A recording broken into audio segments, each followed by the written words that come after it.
Hey, my lovely goal-getters. Welcome to the Moms Making Money Show. I'm your host, Amie Pederson, business mentor and confidence coach for the emerging boss mom. It's my mission to help amazing women just like you up-level yourself and your business because you are meant for more than wiping boogers and folding laundry. I'm also a wife, mother, urban farmer, influencer, green juice enthusiast, and an unapologetic lover of cowboy boots. I can't wait to help you grow your business by sharing my tips, tricks, proven business strategy, experience, and incredible guests. Hang on tight and enjoy the show.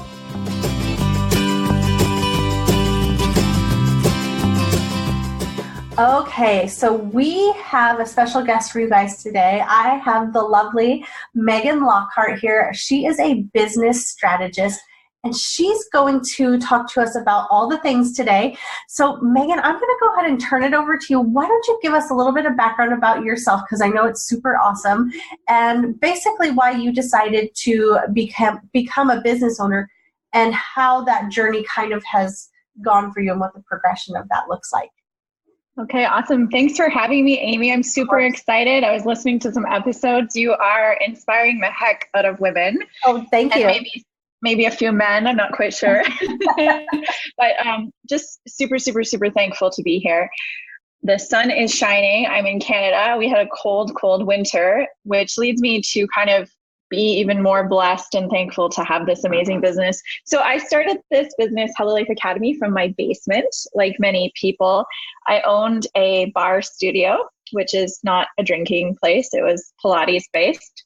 And just, it kind of organically grew from there. We started a really strong community of moms. I was a new mom, so we were targeting new mothers who could bring their kids to classes. However, we also used what is currently my office as a childcare center. Broke a lot of rules, bylaws, rules. I'm sure the city was like, on me, like, what is this person doing? She has too many people in her house. But that was kind of the beginning of how I discovered that I wanted to really be an entrepreneur full-time and help people build their businesses.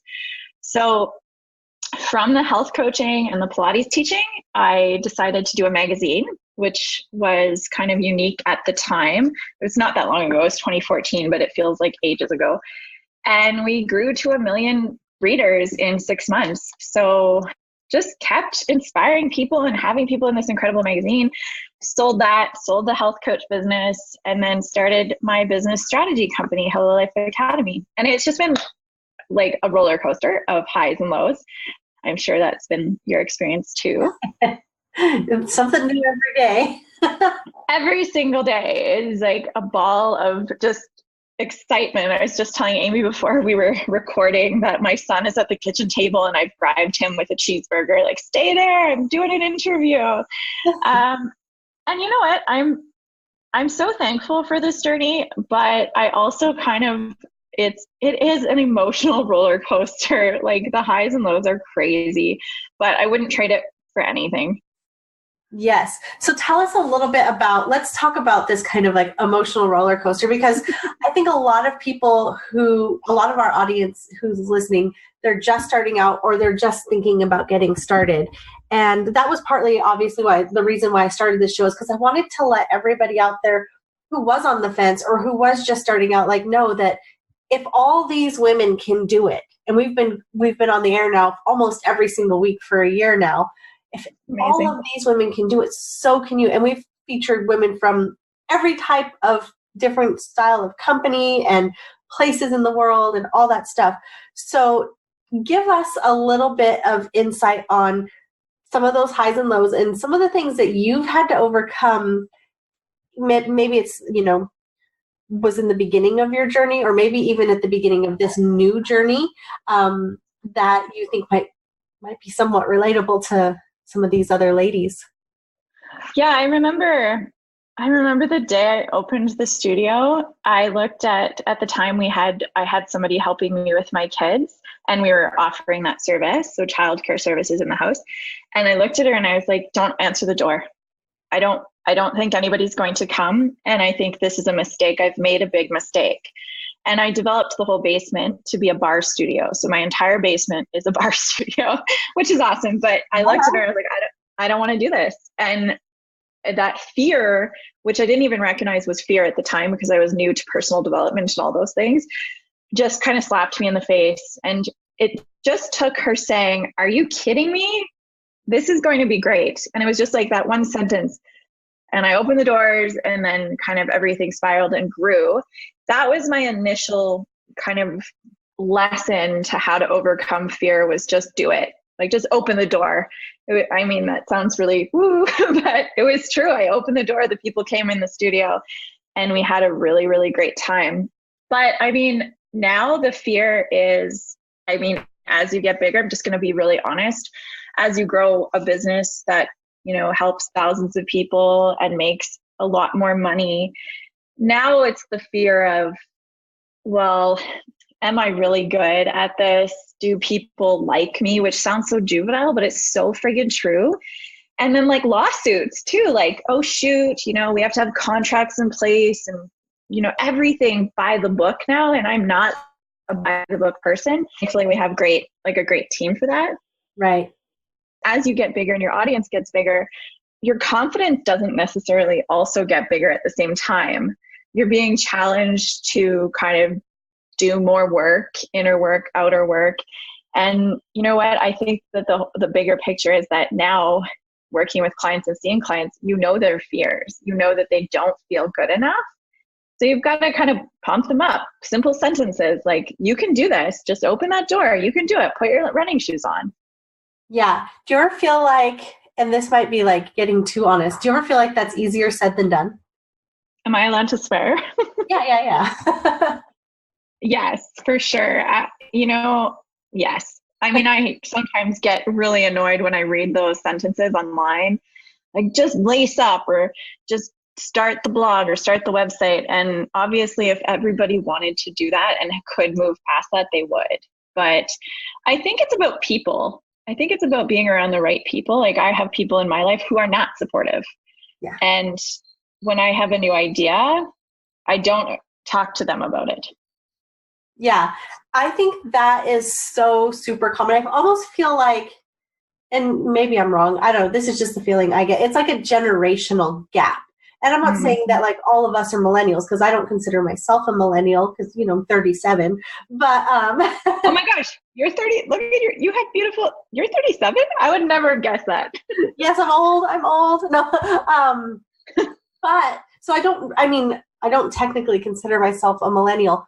But even like just being in, you know, like a different generation, say, than like my parents or my husband's parents or whatever, like for them, earning money was going to work. It was having a job, or it was having a brick and mortar style business, you know, like running a law firm or opening a restaurant or a store or a shop or whatever. So for them, they don't really see what we see. They don't get they don't have like the visions. And I don't mean this as like a blanket statement, but for so many people who just have jobs, quote unquote, you know, most employers don't pump you full of growth and personal development and how to make yourself better and how to make yourself a better, you know, there goes my kids, a better human, a better person, a better leader, just overall. Yeah. I actually left. This was kind of that turning point for me. I left my job because they had cut my training. And they cut my training because I was pregnant, which we could probably talk for hours about that. But they cut my training and it was for growth. And I was like, you know what?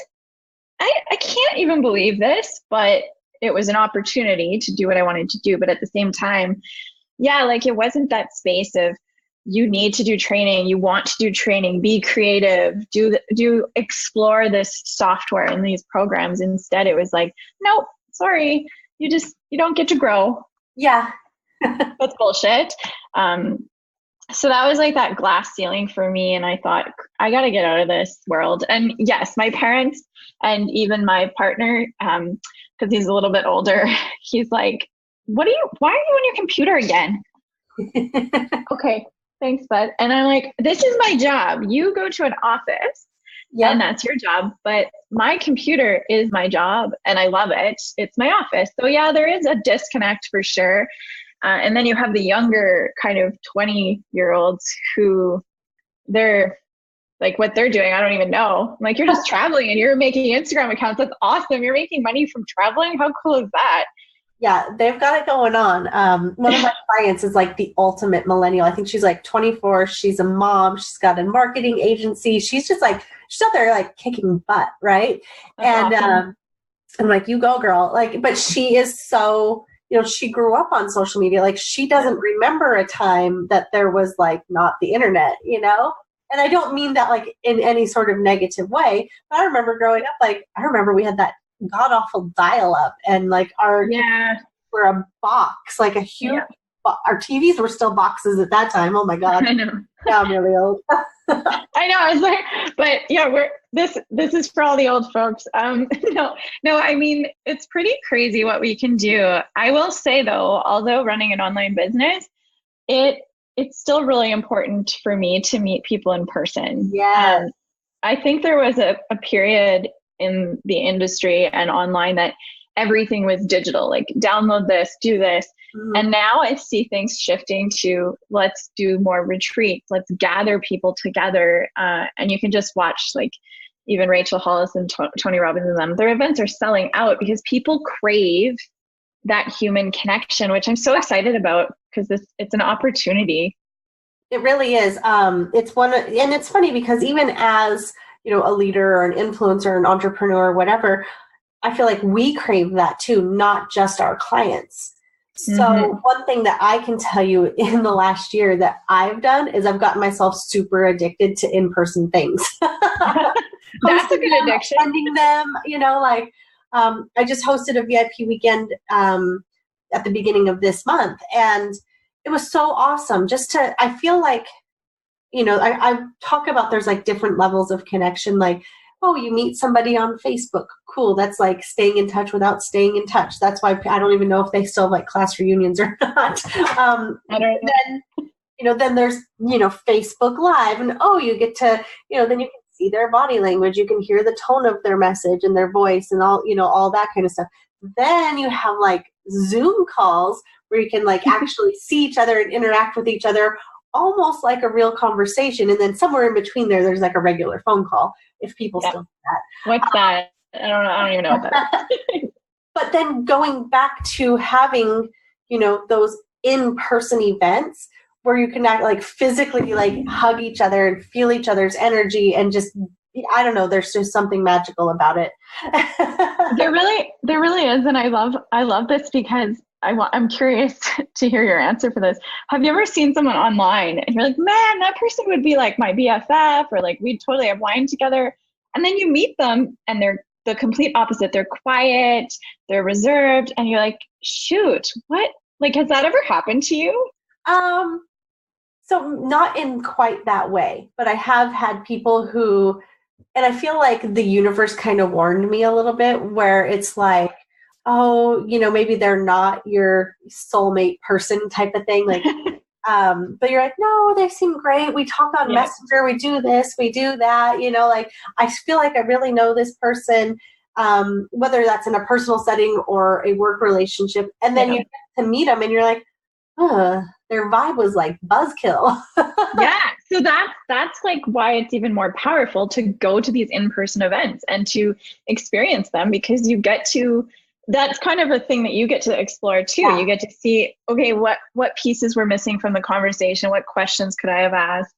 How could I have understood this person in a different way? Maybe I was projecting like certain something. So I love it. I love it all. Like being a business owner, going to events, hosting events, like it just brings so much joy. Yeah. I love, like, even like in my corporate job and whatever, I always loved hosting stuff. I loved putting things together, whether it was just like a lunch or, a manager's type of meeting or a Christmas party. That was always usually my favorite. But even like, and I know that this kind of is like a double-edged sword, but like I always loved being like the hostess with the mostest, even though then I later felt the pressure to have to do that. You know what I mean? That's where that double-edged sword thing comes in. But I always like throwing like a nice get together, a nice event and all that. So I that part of me like flows over even into my VIP weekends, it's like, oh, I get all these sponsors to like shower the girls with all the awesomeness and, you know, give them like a little goodie bag to take home. And I know that that doesn't sound like a lot to some people, but to get there and be like, oh my gosh, we have this amazing dry shampoo, and someone else, you know, we got coffee, and we got these little not potato chips, these little banana chips, and, you know, just all the different things, and coffee mugs. And, you know, they're like, oh my gosh, I actually left with like 10 different awesome things that I'm actually going to use. And, you know, they just feel like, you know, I don't know. It's just like that extra little touch. Like when somebody does something nice for you, you send them some flowers, and that they weren't actually expecting. They're like, oh my God, like that was so thoughtful. It really is the high touch points in customer service and at these events. And yeah, like it goes beyond more than swag. It's actually because, well, working with women too, we don't generally spoil ourselves in that way. And so then when we go to these things, we're like, oh my gosh, somebody knew exactly what to put in my bag. They signed my book. They wrote a personal letter. It's really cool. So yeah, like if anybody's listening and they can go to any event live, do it. And honor your budget, right? Like, because sometimes you see them and you're like, oh, this is $20,000. That's awesome. But you know, but it's like, well, maybe not. But yeah, they're super fun. I'm excited. I haven't been to, for a few years, I was hosting my own events constantly, and I haven't gone to a lot. So this year, one of my goals is to attend other events so that I get to experience that feeling. Yeah. I feel like if you've always hosted and hosted and hosted, you're excited, but then you're like, oh, I would love to be spoiled a little bit this month. Yeah. Or even like, I had an event strategist who I learned so much stuff from last year. And I talked to her about how I went to my very, very, very first event outside of like a huge conference that was, you know, it was still big. I think there were 50 of us. But one thing that she had done very, very well is we had tea and coffee, and she had lunch brought in. So we didn't have to try to go hurry and shuffle and try to find lunch. And it was just, you know, it was like a sandwich, like a box lunch, like a little gourmet box lunch, but it was awesome. The food was good. Yeah. And so that was one of the things that I always vowed, like, I'm going to make sure that my girls are never hungry. Because I've heard horror stories about, you know, lunch went over, we ran late, and then our lunch break was cut short. So we had to go try to find something in a strange town that we didn't know any, and like even where we were going, and we're trying to Google stuff, and ended up at Wendy's because we needed fast food, and, you know, we didn't have time. I was like, oh my God, that sounds like my worst nightmare. Yeah. So well, you never want someone to come to your house and be hungry, right? It's the same thing when you're hosting an event. I'm a food, I love food at events too. So that is a high priority, and rosé and coffee, and like making sure they feel, you know, because as moms and women and mompreneurs, we do that already. Like we forget to eat, or we have to go to or we don't have to, but we go to fast food restaurants. So when you're hosting these events, it's really important to show them what their life, I think, can feel like. Yeah. And we did that, like even like the whole second day, I'm like, you guys, we have so much food. I'm going to put it all out, you know, so everybody's kind of talking and doing their thing. Cause we just rented a suite like at the Four Seasons, and just I love that comfortably. So it was a small group, like 11 girls. And so, you know, we got out the organic tortilla chips and the mango salsa. And it was amazing that we were like, we are so full that skipped dinner because we just basically, you know, we grazed and snacked all day. But then you think about like when you're just having your girlfriends over, like you're saying, like when you have just your girlfriends over at your house, that's exactly how you set it up. Everybody just is, you know, casual and comfortable. And, you know, some of the work, the mindset and breakthrough work that we were doing, casual and comfortable was ideal. Yes. Yeah. Yeah. I think there's a time for luxury and there's a time for casual and comfortable. I think that they pull different things from people when you're communicating, and like maybe some tears too. Like nobody wants to cry in their gown. Right. Yeah. We, so as much as like, I do like to get dressed up every once in a while. And that's why I always tell my husband, like, I like to go on a cruise every, you know, 5 or 10 years or so, because then you get to dress up once in a while. Yeah. And I think that's super fun. But to sit in a gown or something all day in like a chair at a table, oh my God, hell no. I know, it sounds terrible. We organize a gala once a year, And yeah, it's really cool. I'm really happy with the way it went. Last year was our first year. Okay, I'm coming. Yeah, well, it's in Banff too, so it's an amazing space. But what's really neat, most of our events and most of our trainings are casual. I have a t-shirt on, jeans. Sometimes I wear a dress for photos, but Right. I would wear my pajamas, but I feel like that's kind of taking it a little bit too far. But for Banff, it's the one night that everybody gets their hair done, their makeup done, and they're wearing gowns. And yes, there's also fear that comes up with that. A lot of women start talking about their weight. They start talking about, I don't even know what I'd wear. I don't want to go because I have to wear a gown. And I'm like, bullshit. You want to go. You're just scared because you don't wear a gown every day. Why? But so it's interesting what happens with dressing up as well in these events, because a lot of people are super pumped about it, but a lot of people have fears that creep in, like, oh, I don't look how I did when I was 18. Of course you don't. That's totally cool. You look better. Right. I feel like I look better than when I was 18. Not so much from a weight perspective, but just overall. Oh my gosh. I had the worst taste in clothes. I was like, I look at pictures and like, I thought I was so stylish, and really I had questionable outfits on all the time. And like, I guess crop tops are kind of a thing now too, but I was like, crop tops. Yeah. Yeah. Or now they have like those pictures of like when we were little kids and we were dressed up and we had like that puffy, like ratted aquanet hair and like some god awful shirt with a rainbow on it or something, and or like a unicorn. Northern Reflections. Did you guys have Northern Reflection sweaters? No. Okay, the Gap sweaters. What's the other one? Oh, I can see it. Paris something. Yeah. Anyways, yeah. And then I see like girls now, and I'm like, "Are you 30? Like, how old are you?" I'm 12. I'm like, "Oh my god." I know, they've got great style, and like, I don't know. This is so off topic, but teeth. I'm like blown away by how good people's teeth are now. I'm like, they're white, they're straight. I had awkward years until I was about 25, like being honest with you. I got braces as an adult. I think I got my braces off when I was 25, 26-ish. I was 27 when I got my braces off, and like, yeah, and I felt really uncomfortable. And I started my business around then too. So I felt it was like this weird polar, like you're still a child with braces trying to run and give public speaking events with your braces on. And I was so self-conscious with braces. Yeah. And it always, I still cover my mouth. Like when you're chewing? Yeah. When I'm chewing, I'm like, oh gosh. Yeah. Oh, good times. Yeah. Yep. So let's talk a little bit more about your business other than making sure you write me down for your gala. No, just kidding. I will. Let's talk a little bit about your business and what you're doing now, because I know that you sold your health coaching business, you sold your magazine business, so you're on to your third business now. So let's highlight that a little bit. Yeah, so now we have a lot of products and online courses that they're do-it-yourself, so DIY. So things from marketing to email templates and swipe files and things like that. We also do a little bit of influence marketing. So people pay us, we write articles about them, and it's super fun, super fantastic. Nice. But my primary business right now is our 12-month academy. We started it actually in 2016 while I had all the other businesses as well. Uh-huh. But so it's a 12-month course basically for women entrepreneurs. And we're going to Palm Springs next month. So we do 2 live events. That's like my neighbor, Palm Springs.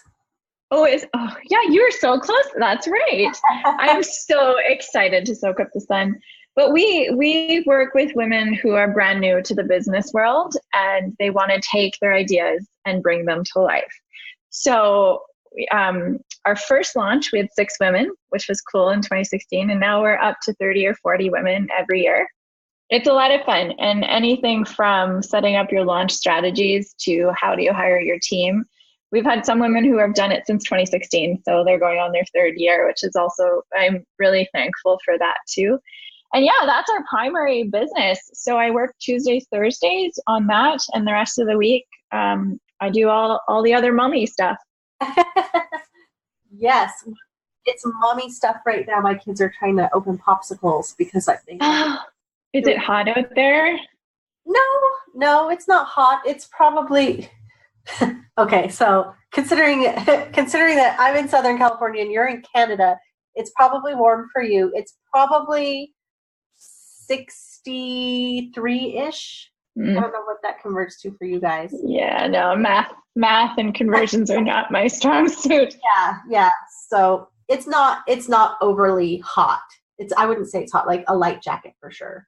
Yeah, last time we were in Palm Springs in May, it was like 110.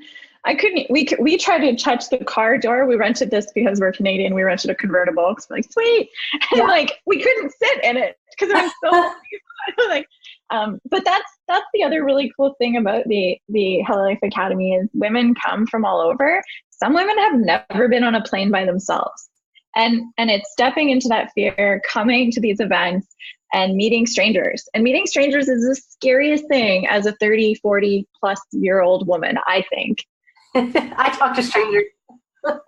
See, like a lot of, I don't know, like, especially working from home, I found before I was like a social butterfly. Now working from home, I almost hesitate because I'm like, ooh, am I a stranger? Like, is this creepy that I want to talk to you? Yes.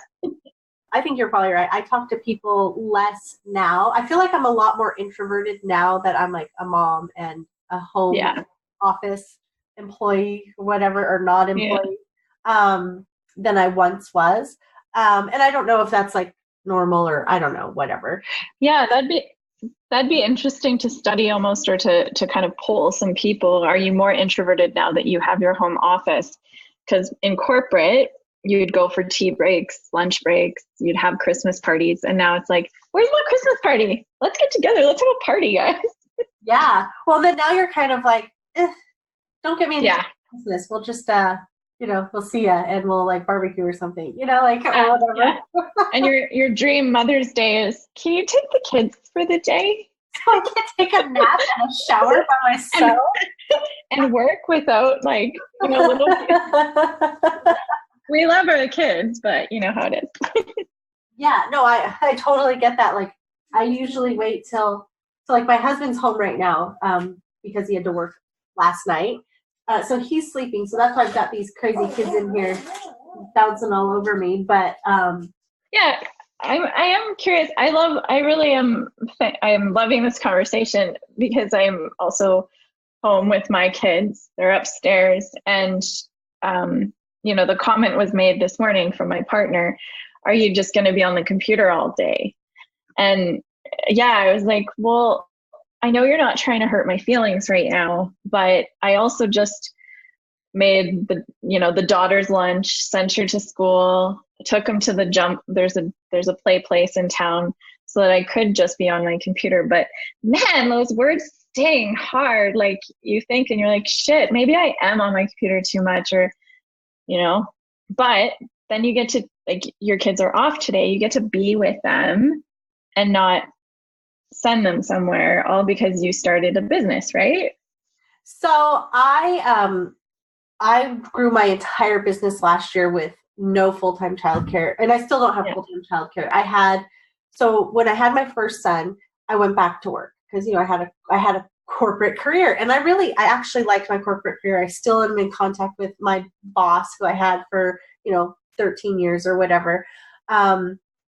So I wasn't like one of those, I hate my job, I want to fire my boss type of girls.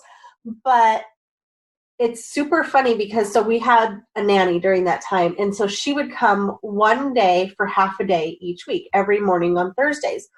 That would give me enough time to record the Mom's Making Money show because I used to do it live. So I'd have to like brush my hair, put on some makeup, do the show.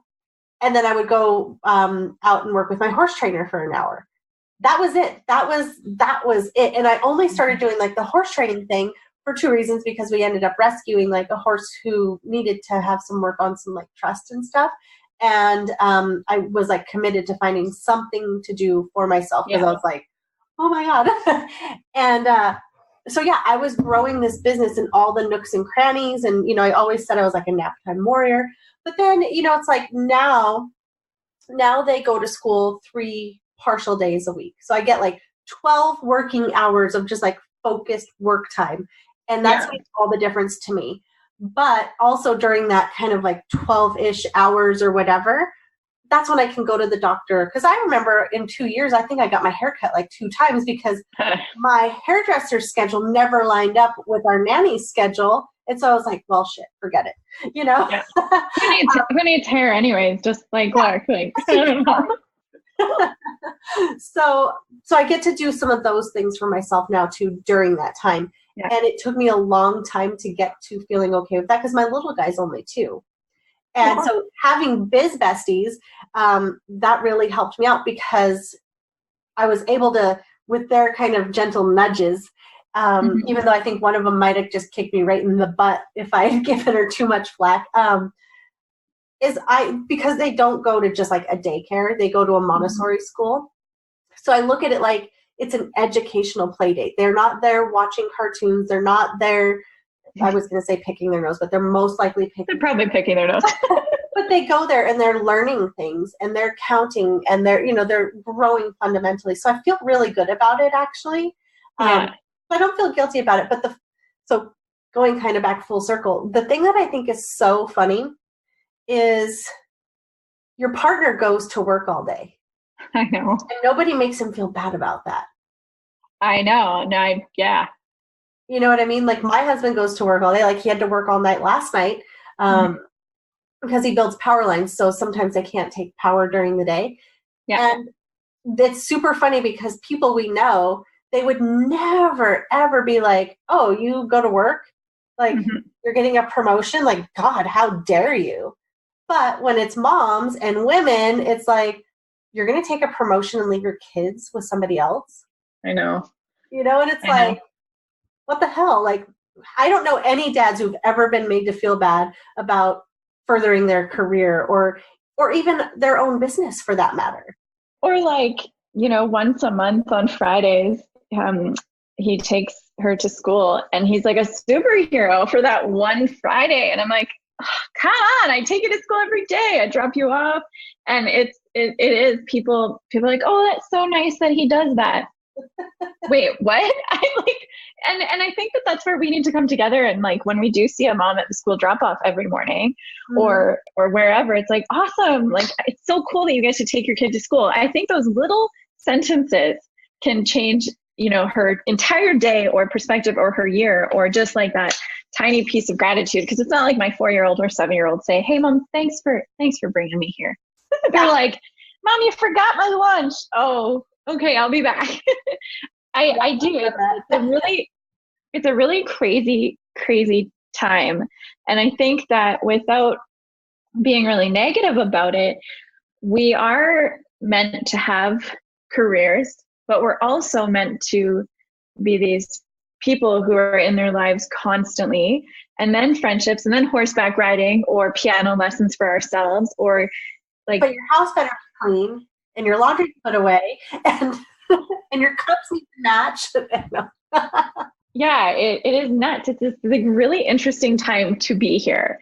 And my mom and I have this conversation sometimes because she's like, I don't know how you guys are doing it, because my responsibility at the time was to raise you guys. And I'm like, I know I couldn't. First, like I have mad, that's amazing that you stayed home. I can't do that. I love being out and connecting with other people, but man, some people I'm like, it's crazy.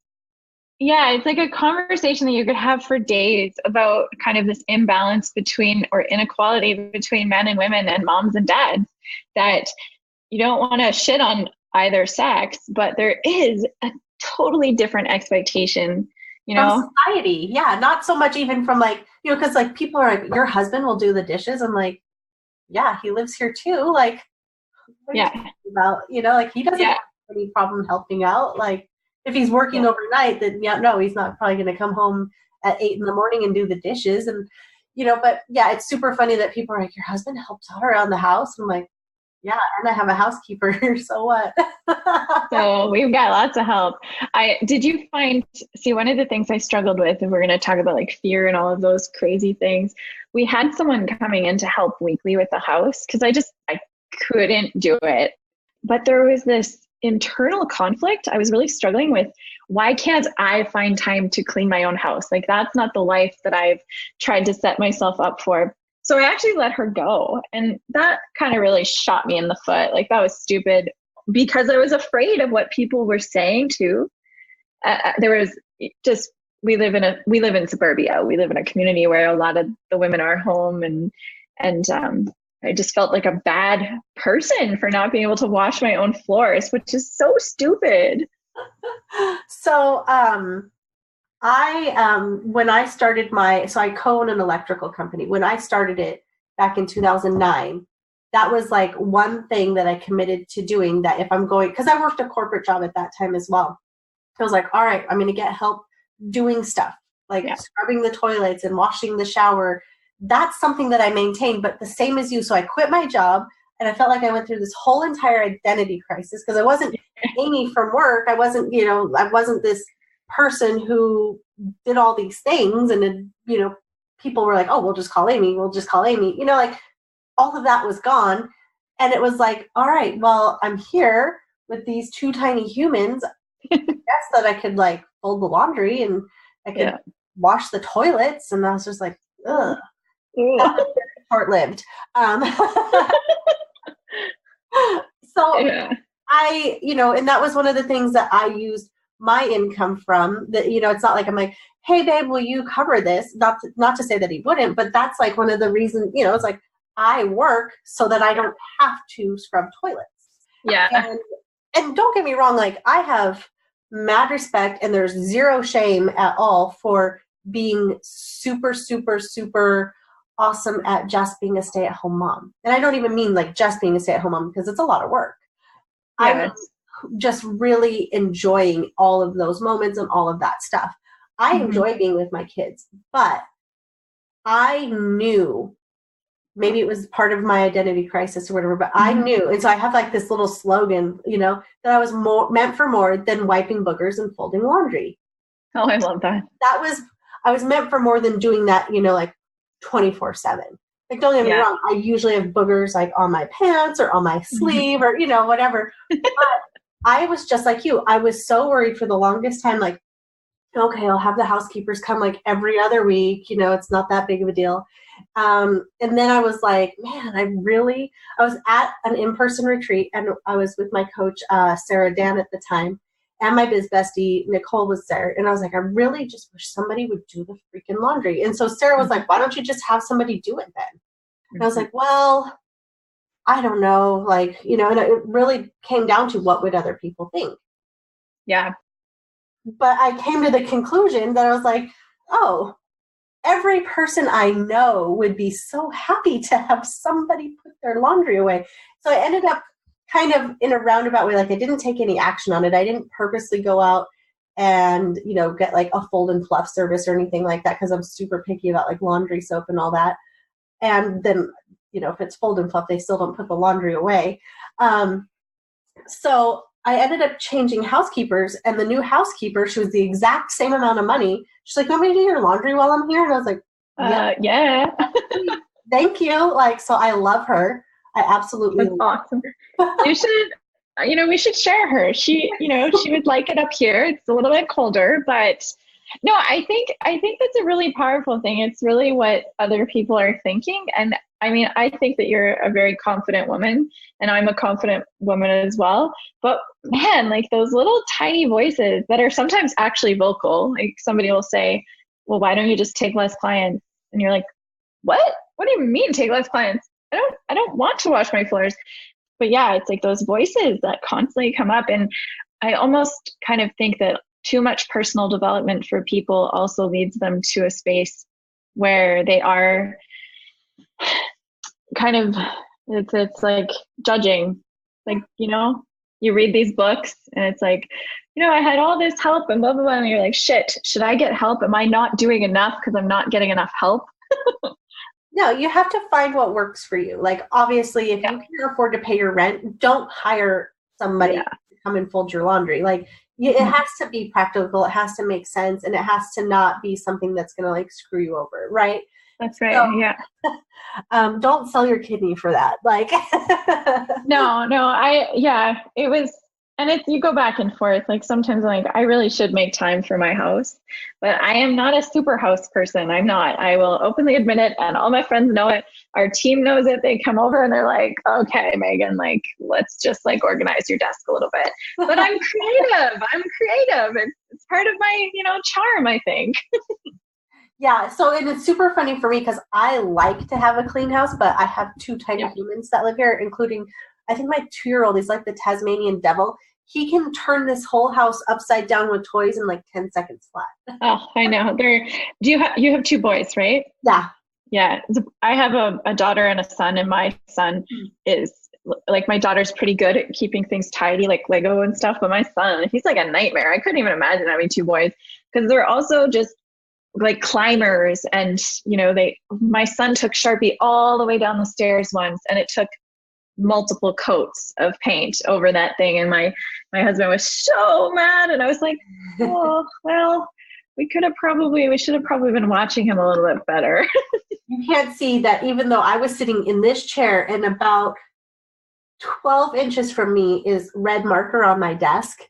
Because I swear I looked away for like 10 seconds. Yep. Less maybe. And I don't even know. But like in my office, I have all like the craft stuff in here too. Yeah.